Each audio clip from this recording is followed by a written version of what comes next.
Let's move on to main topic number 2. And our second main topic today gets sent in to us by Gizmo, who writes, "So we finally have a release date for Black Adam. My initial reaction was excitement because the wait for this movie has been long, and I also love Shazam. But then I realized that the film comes out 3 days after Avatar 2, and I got concerned about Black Adam's chances of being financially successful with this release date. I know we are 2 years away from both films, but is this something we should be concerned about?" All right, thanks a lot for sending in that question, Gizmo. And yeah, you know what? Yesterday, the news dropped right in the middle of the show yesterday. So we talked about it briefly after the 4-minute break. But we were all just so excited about the fact that Mandalorian's here, or Black Adam's here. I got Mandalorian on the brain. Black Adam's here. We forgot, it's like, oh yeah, it's opening right in the same neighborhood as Avatar 2. Not on the same day, but within a couple of days of Avatar 2. So the question becomes, is this a situation that will be tenable for a Black Adam and an Avatar 2?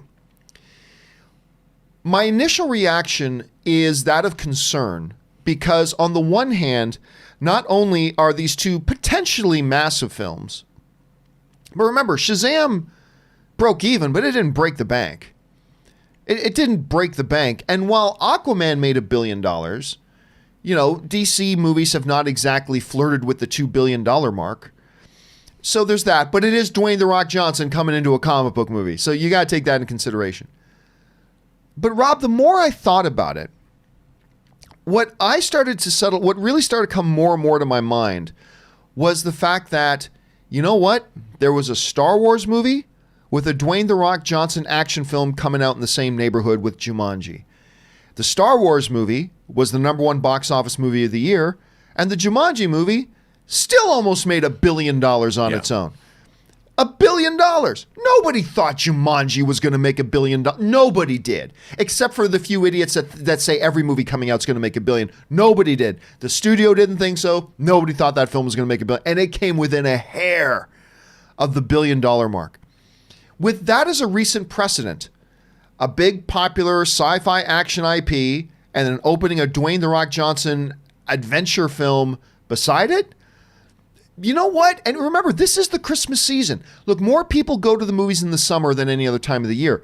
But more people go to the movies in that short Christmas season window than any other window of the year as well. There's a lot of business to go around in that year. Now, you don't want to put 7 big, huge, high-profile genre films in the same week, even if it's Christmas. But we've seen in the past, just recently, a Dwayne "The Rock" Johnson movie can stand up to a big box office juggernaut sci-fi action adventure film, and they can all do well. So, barring Marvel dropping a movie in that week as well, and then maybe a new Star Wars movie dropping in that, maybe Alan Horn decides, yep, I'm going to move ahead with the Mandalorian movie, and I'm going to drop it right in that week. Then I actually think everything can be fine here. Rob, you see this. Is it too much for comfort, or do you think they can both do well? How do you see it? I think they both can do well. I think that it's funny. We think all genre movies, you group a superhero movie in with a science fiction movie, that they're all the same.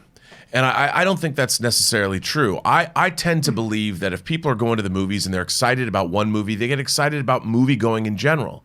And if these open around a holiday season, as you pointed out, the busiest time of the year to go see movies, people want to catch both things. They're going to go, which are we going to see first? And it becomes a thing. It becomes fun.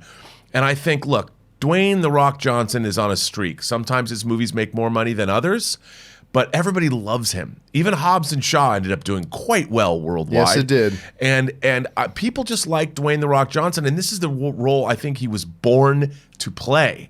I mean, if anyone looks the part, he looks the part. He's going to look like the Black Adam as Alex Ross painted him.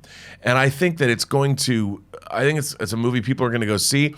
My question is, Avatar is going to be over a decade old. It's a decade-old franchise, and they're launching 3 or 4 movies, and I'm really curious to see. I never bet against James Cameron, at least when he's directing.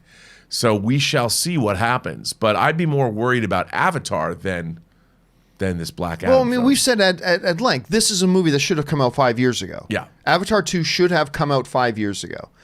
The original film while a monumental global phenomena that held the #1 spot at the box office for almost a decade,